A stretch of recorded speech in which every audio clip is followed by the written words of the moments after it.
우리 오늘 본문 말씀은 우리가 너무나도 잘 알고 있는 말씀이며 달리타굼이라고 하는, 원어로는 탈리타쿠미라는 말인데, 이 말씀에 담기시는 의미 뭔가 우리가 함께 나누려고 합니다. 저희 어머니는 아주 신앙심이 아주 독실하신 분이었어요. 신앙심이 얼마나 독심하셨는지 매일 새벽이면 아침 일찍 일어나서 아무도 일어나지 않은 그 새벽에 일어나셔서 동네 하나밖에 없는 우물에 가셔서 정한수를 떠가지고 가져오셔서 붓두박에 놓고 기도하신 분이에요.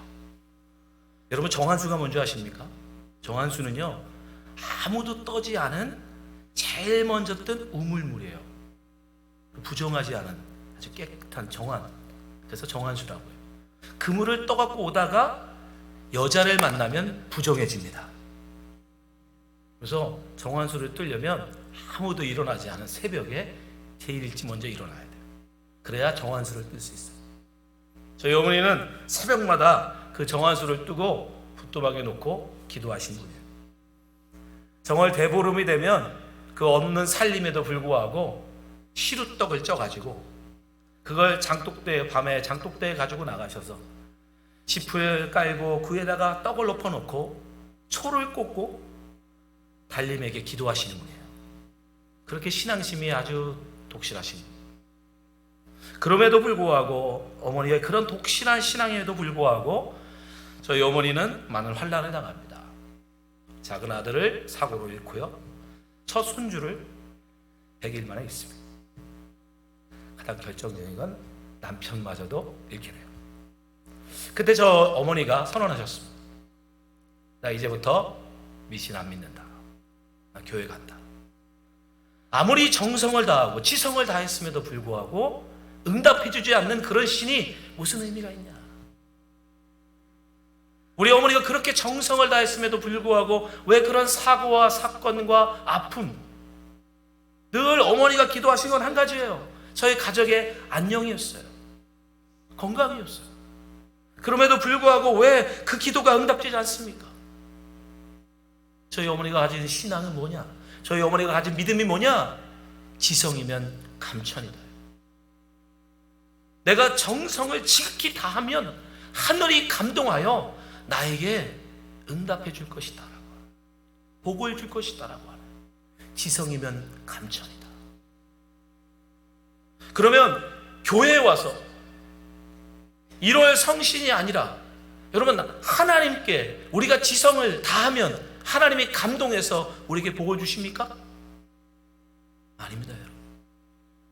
그런 믿음은 주님이 원하시는 믿음이 아니에요. 저희 어머니의 그런 지성적인 기도에도 불구하고 응답받지 못한 이유는 다른 게 아니라 바로 바른 믿음이 없었기 때문이에요. 우리도 마찬가지예요.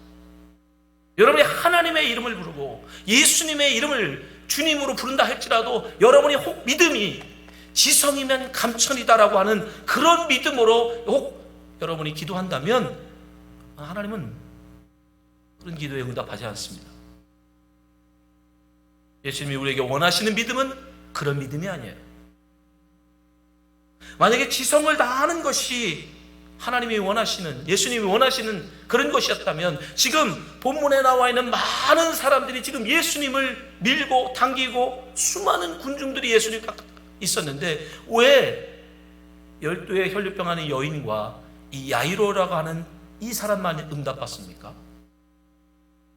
거기에는 분명히 다리가 불편함에도 불구하고 예수님한테 치유 한번 받아보겠다고 그 아픈 다리를 질질 끌면서 주님 앞에 기다시피 나온 사람도 있었을 거예요.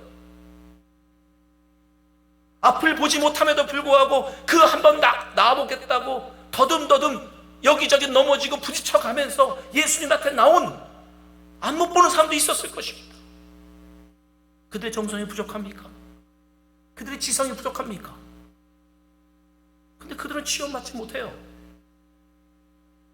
오늘 본문에 나와 있는 12의 혈류병 아닌 여인과 이 야이로라고 하는 이 사람만이 주님으로부터 응답을 받습니다. 왜일까요? 바로 그들에게는 남다른 믿음이 있었기 때문에, 예수님이 원하는 믿음이 있었기 때문인 거예요.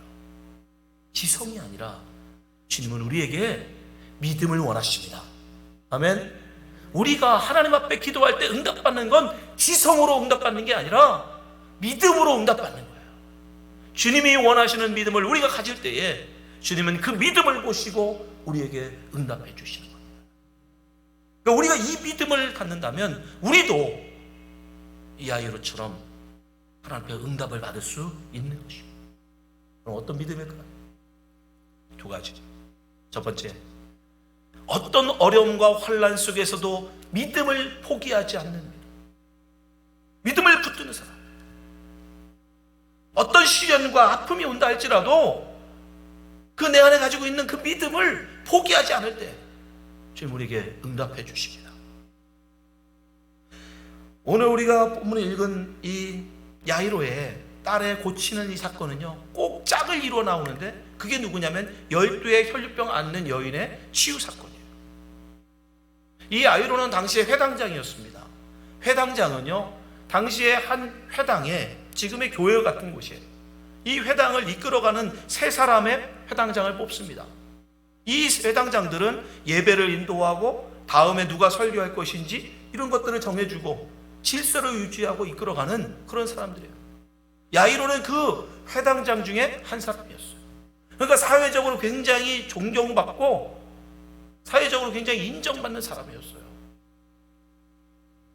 그럼에도 불구하고 그 회당장이 이제 막 사역을 시작한 나사렛 출신의 젊은 선지자 랍비라고 하는 예수님 앞에 가서, 그것도 많은 사람들이 보는 앞에서 엎드려 요청합니다.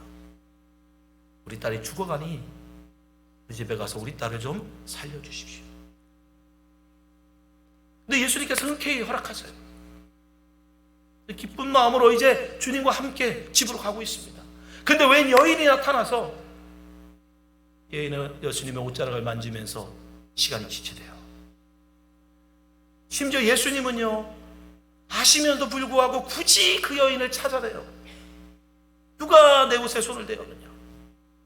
베드로가 오히려 말리죠. 주님, 얼마나 많은 사람들이 지금 예수님 미는데 그 누가 찾았냐고, 누가 밀었냐고, 누가 손을 대었냐고 찾으십니까? 빨리 갑시다. 그럼에도 불구하고 예수님은 굳이 찾으세요. 그리고 따라, 내 믿음이 너를 구원하였느니라. 그렇게 이야기하고 있을 때 어떤 일이 생깁니까? 이제 더 충격적인 이야기를 야이로가 듣게 되죠. 딸이 죽었다는 거예요. 35절 보세요. 아직 말씀하실 때에 예수님께서 12의 혈류병 앓는 여인에게 말씀하고 계실 때예요. 그때 회당장의 집에서 사람들이 와서 가로되 당신의 딸이 죽었나이다. 야이로엔 어떤 믿음이 있었습니까? 예수님이 우리 집에만 가신다면 죽어가는 딸을 살려낼 것이다 라고 하는 믿음이 있었어요. 근데 그 믿음에 위협적인 소식이 들려와요. 당신 딸이 죽었습니다. 선생을 더 괴롭게 하지 마소서. 친구들이 권면합니다. 주위의 사람들이 얘기합니다. 이제 소용없어. 이제 예수님 모시고 와도 소용없어. 네 믿음 이제 필요 없어. 안 돼. 안 될 거야. 예수님 더 괴롭히지 말고 빨리 집으로 와. 우리가 믿음을 가지고요, 여러분, 우리가 주님이 함께 나가면 주님이 날 고치실 거라는 믿음, 그거는 여러분 우리가 예수 믿는다고 하는 그리스도인들이라면 다 갖고 있는 믿음이에요. 그런 믿음 없는 사람이 없습니까? 심지어 여러분 교회 안 다니는 사람도 다급하고 급하면 어떻게 해요? 예수님, 부처님, 공자님 다 찾아요. 그런 잠깐의 믿음 가지고 여러분 예수님이 역사하시는 게 아니에요. 그런 믿음을 끝까지 지키는 사람, 주위에서 이제 그만 괴롭혀라, 너 이젠 모시고 와도 소용없어, 끝났어, 네가 믿는 그 믿음이 이제 끌어 필요 없어 라고 하는 환난과 시험이 온다 할지라도 포기하지 않고 끝까지 믿는 믿음. 그래서 그 일로 인해서 지금 걱정하고 있는 그 회당장을 주님이 아시기에 회당장에게 뭐라고 하세요? 36절 보세요. 예수께서 그 하는 말을 곁에서 들으시고 회당장에게 이르시되 두려워 말고 믿기만 하라. 아멘. 흔들리지 말라는 거예요. 믿음 포기하지 말라는 거예요. 시험이 온다고 누가 옆에서 그거 가지고 뭐라 한다고 넘어지고 포기하지 말라는 거예요. 그 믿음을 끝까지 지키고 나아가라는 거예요. 그 믿음이 있을 때 여러분 우리 응답받는 겁니다. 아멘. 잠깐 믿음이 들어왔다고 그거 가지고 되는 게 아니에요. 그 믿음을 지키는 사람, 그 믿음을 끝까지 붙드는 사람, 그 사람에게 여러분 역사가 있는 거예요. 그럼 내가 그 믿음을 지금 지키고 있는지 지키고 있지 않는지 어떻게 하느냐? 다른 거 아니에요. 내 마음이 평안한가 두려운가 그거 보면 압니다. 주님이 나와 함께 하시고 나를 지켜주시고 응답해 주신다라고 하는 그 믿음이 있는 사람은요 마음속에 평강이 찾아와요. 왜? 확신이 있으니까. 주님이 응답해 줄 것이라는 확신이 있으니까 당연히 그 믿음이 있는 사람은 평강이 있어요. 두려움이 없어요. 반면에 그 믿음이 없는 사람은 어떻게 했어요? 두렵죠. 걱정되고 두렵고 떨려요. 그래서 예수님이 두려워하지 말라라고 말씀하십니다. 그 믿음의 반대말은 여러분 불신앙이 아니에요. 믿음이 없음이 아니에요. 믿음이 없는 반대말은 두려워하는 거예요. 믿는다고 말하면서 내 마음에 두려움이 찾아온다면 여러분 그건 우리 안에 믿음이 없는 거예요. 우리 먼저 그래서 하나님 앞에 주님 두려움이 없이 믿게 하옵소서 라고 간구할 수 있어요. 두려움 없이 믿는 그게 참된 믿음인 것입니다. 그래서 이런 믿음이 다윗에게도 있었기 때문에 다윗이 그 고백을 하는 거예요. 내가 사망의 음침한 골짜기를 다닐지라도 무엇을 두려워하지 않는다? 해를 두려워하지 않는다. 나의 상함을 두려워하지 않는다. 적들로부터 나의 공격받는 그것을 나는 두려워하지 않는다. 왜? 주께서 나와 함께 하시리라. 아멘. 주님이 나와 함께하는 믿음이 내게 있는데 내가 왜 그런 걸 두려워하냐? 주님이 내 목자 되시고 주님이 나를 지켜주시니 주님의 지팡이로 그들을 물리쳐 주실 것이고 주님이 나를 인도해 주실 것이다. 그 믿음으로 다윗은 평안을 누렸던 것입니다. 다윗이 누리는 여러분 이 위협은 해는 그냥 간단한 해가 아니었어요. 사울이 어떻게 합니까? 다윗을 잡아 죽이겠다고 군대를 파견했어요. 자기가 데리고 있던 상비군 3,000명을 파견해서 당장 다윗을 잡아 죽였어요. 전군 동원령이 발령돼서 전국적으로 군들이 다윗을 찾아 죽이겠다고 지금 찾아다니는데 그런 상황 속에서도 다윗은 뭐다? 하나님 나와 함께 하시니 나는 두려움이 없다. 아멘. 이 믿음이 있는 사람의 고백인 것이죠. 여러분 이 믿음을 끝까지 붙드셔야 돼요. 주님이 나와 함께 하실진데 내가 무엇을 두려워하냐? 우리 가운데 풍랑이 닥쳐온다 할지라도 주님이 나와 함께 하실진데 내가 무엇을 두려워하냐? 그 믿음을 끝까지 붙들 때 주님께서 역사해 주시는 것입니다. 두 번째 주님이 원하시는 믿음은 무엇이냐? 주님이 말씀하시면 죽은 자가 살겠다는 말씀도 믿는 믿음인 것입니다. 아멘. 주님 말씀이라면 내가 한 번도 들어본 적도 없고 한 번도 생각해 본 적도 없고 한 번도 경험해 보지 않은 일이라 할지라도 주님이 그렇다 하시면 아멘 할 수 있는 믿음, 그런 것입니다. 야이로가 그 많은 시험에도 불구하고 끝까지 믿음을 붙들고 주님을 모시고 집으로 갔어요. 근데 진짜 마지막 큰 시험이 그 앞에 놓여있죠. 정말 그에게 들려온 소식대로 딸의 장례식이 치러지고 있었어요. 오늘 보면 38절에 보면 해당장의 집에 함께 가사 헌화함과 사람의 울며 심히 통곡함을 보시고, 이 마가복음에는 그냥 헌화함과 헌화하는 사람들만 나와 있지만 마태복음에 보면 여기에 피리 부는 자들이 있다라고 얘기합니다. 피리 부는 사람들. 이 피리 부는 사람들이 누구냐면 그 당시에는 아무리 가난한 사람도 장례를 치를 때는 이 곡을 해주는, 전문적으로 곡을 해주는, 돈을 받고 울어주는, 우리나라 장례문화에도 있었죠. 거기는 딸들이 대부분 그 역할을 많이 했는데 뭐 하는 사람도 있었어요? 아이고 아이고 부르는 그것처럼 똑같았어요. 이스라엘 사람도 장례가 이루어지면 그렇게 곡을 전문적으로 돈을 받고 울어주는 2명의 여자와 1명의 피리 부는 사람이 있었어요. 그건 기본이에요. 아무리 가난한 사람도 그 3사람은 불러야 돼요. 야이로는 적어도 회당장이었기 때문에 적지 않은 우는 여자들과 피리 부는 사람도 있었을 거예요. 그건 뭐냐면 곧 장례를 치르고 있다는 얘기예요. 이스라엘은 우리나라처럼 3일장, 5일장, 7일장이 아닙니다. 당일장이에요.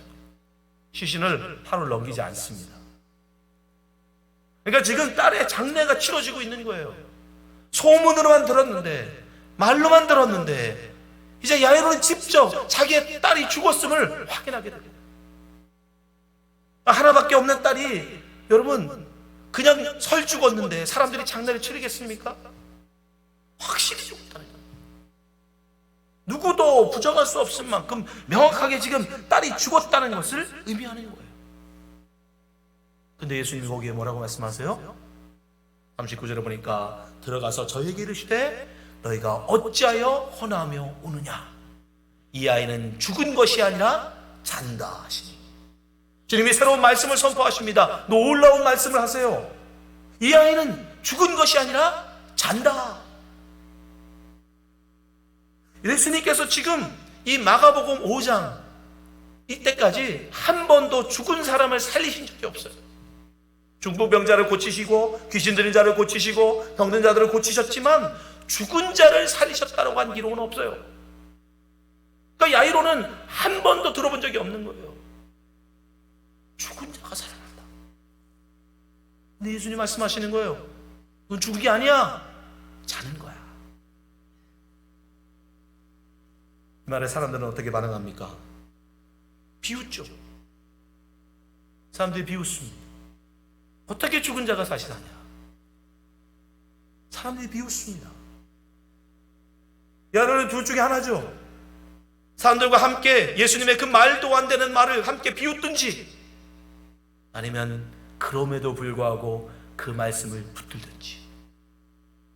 말도 안 되는 말씀이에요. 한 번도 들어본 적도 없는, 한 번도 경험해보지 없는 그 놀라운 말씀을 진리로 믿고 붙들든지 둘 중에 하나예요. 그런데 야이로는 어떻게 합니까? 그 말씀을 붙들어요. 어떻게 할 수 있어요? 그가 주님과 함께 아이가 죽어있는 곳으로 갔다는 거예요. 만약에 그 믿음이 없다면 어떻게 있겠습니까? 주님 이만하면 됐습니다. 그래도 이렇게 제 부탁을 듣고 저희 집에까지 와주셔서 너무 감사합니다. 그러나 이 정도면 됐습니다. 이만하면 됐습니다.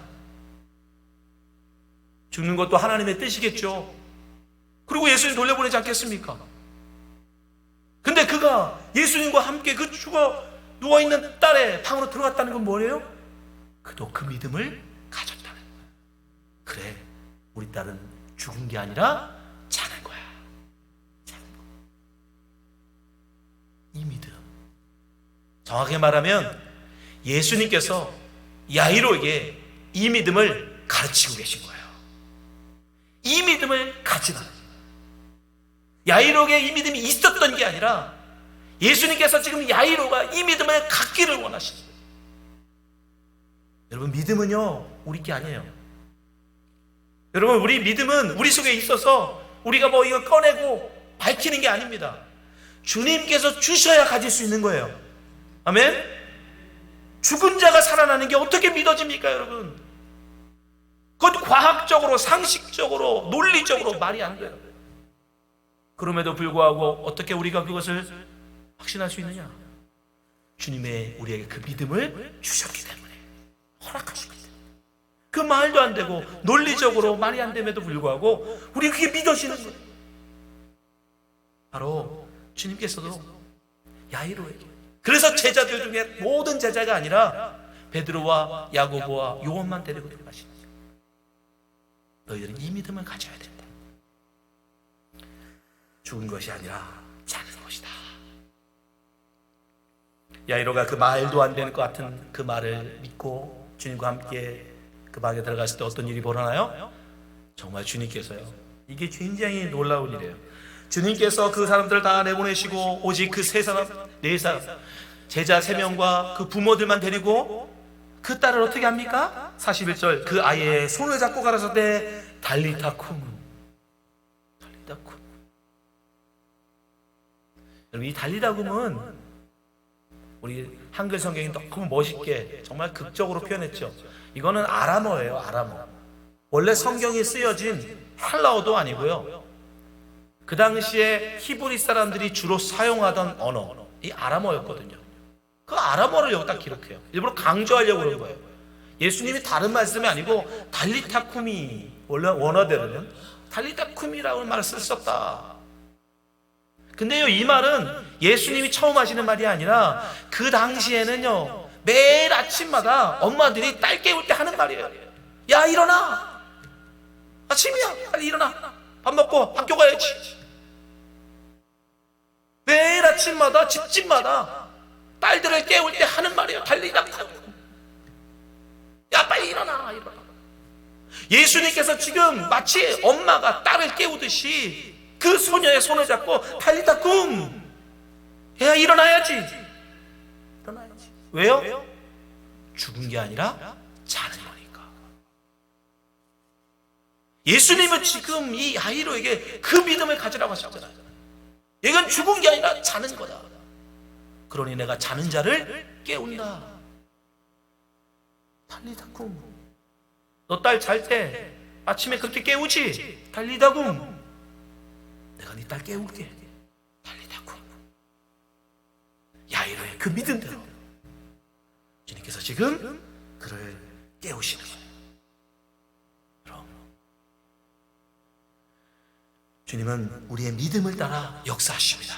아멘. 우리가 그런 믿음을 가질 때, 자는 것이 아니라, 죽은 것이 아니라 잔다라고 하는 믿음을 가질 때 주님은 그 믿음대로 그 죽은 자를 깨우셔요.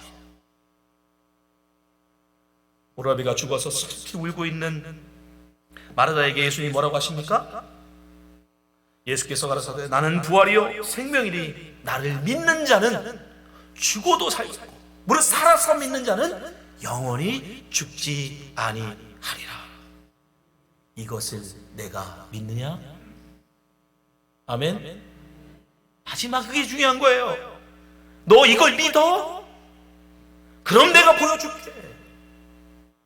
죽은 나사로야 나오라. 죽은 자가 사는 것을 믿는다면 내가 보여주겠다. 믿는 자에게 나타나는 거예요. 우리가 지성을 다한다고, 정성을 다한다고, 무릎으로 주님 앞에 기어간다고 주님께서 응답하시는 게 아니에요. 100일을 1000일을 주님 앞에 고사 지낸다고 주님께서 응답하시는 게 아닙니다. 주님이 원하시는 믿음, 주님이 바라시는 믿음, 그 믿음을 가지고 나아갈 때 주님은 그 믿음을 따라 역사하시는 겁니다. 왜 우리 가운데 이런 놀라운 역사가 없어요? 왜 우리 가운데 이런 놀라운 은혜가 없습니까? 이런 믿음이 없기 때문인 거예요. 이런 믿음이 우리 가운데 없기 때문에 우리 가운데 이런 역사가 없는 것이에요. 예수님은 그때나 지금이나 동일하시고 전능하신 분이시고 능치 못함이 없는 분이심에도 불구하고 우리 가운데 이런 역사가 없는 이유는 우리가 그런 믿음이 없기 때문에, 조금 믿음을 갖다가 좀 해보다가 어려움이 오면, 누가 옆에서 뭐라고 하면 포기해버리고 넘어지고, 그 믿음을 버리기 때문에 우리 가운데 그런 역사가 없는 거예요. 내 가운데 주님의 말씀을 믿는 믿음이 생겼다가도 이게 말이 되나? 이게 상식적으로 말이 되나? 이게 있을 수 있는 일인가? 그런 생각이 들어올 때 그 말씀을 포기하기 때문에 우리 가운데 그런 역사가 없는 겁니다. 사랑하는 성도 여러분, 믿음을 가지십시오. 그리고 그 믿음을 포기하지 마십시오. 주님께서 응답하실 때까지 어떤 어려움과 환난과 시험이 우리 가운데 온다 할지라도, 주위에서 아무리 그것을 비웃고 조롱할지 할지라도 야이로를 보세요. 그가 정말 예수님의 그 말씀, 죽은 것이 아니라 산다 라고 한다는 그 말씀을 믿고 그가 그 방에 들어갈 때 사람들이 어떻게 했겠어요? 예수님을 조롱했던 그들이 야이로도 조롱하지 않았겠습니까? 뒤에서 숭고르지 않았겠습니까? 뒤에서 비웃지 않았겠습니까? 저가 미쳤구나. 저가 지금 딸이 죽더니 완전히 미쳤죠. 분명히 여러분, 우리가 믿음을 가지고 하나님의 놀라운 역사를 사모할 때 반드시 그런 시험들이 우리가 온다는 거예요. 주위에서 우리를 비웃고 우리를 조롱하고 우리를 시험하고 우리를 넘어지게 하려고 하는 그런 일이 반드시 우리가 온다는 거예요. 그럼에도 불구하고 우리가 그 믿음을 붙들 때, 끝까지 그것을 지킬 때 우리에게도 그런 놀라운 역사가 일어나는 것입니다. 이 말씀 듣는 모든 성도님들이 이 사실을 기억하시고 주님이 원하시는 이 믿음을 끝까지 지키심으로 여러분과 같이 그런 놀라운 하나님의 은혜를 경험하시는 동도가 되시기를 주님의 이름으로 축원합니다. 기도하겠습니다.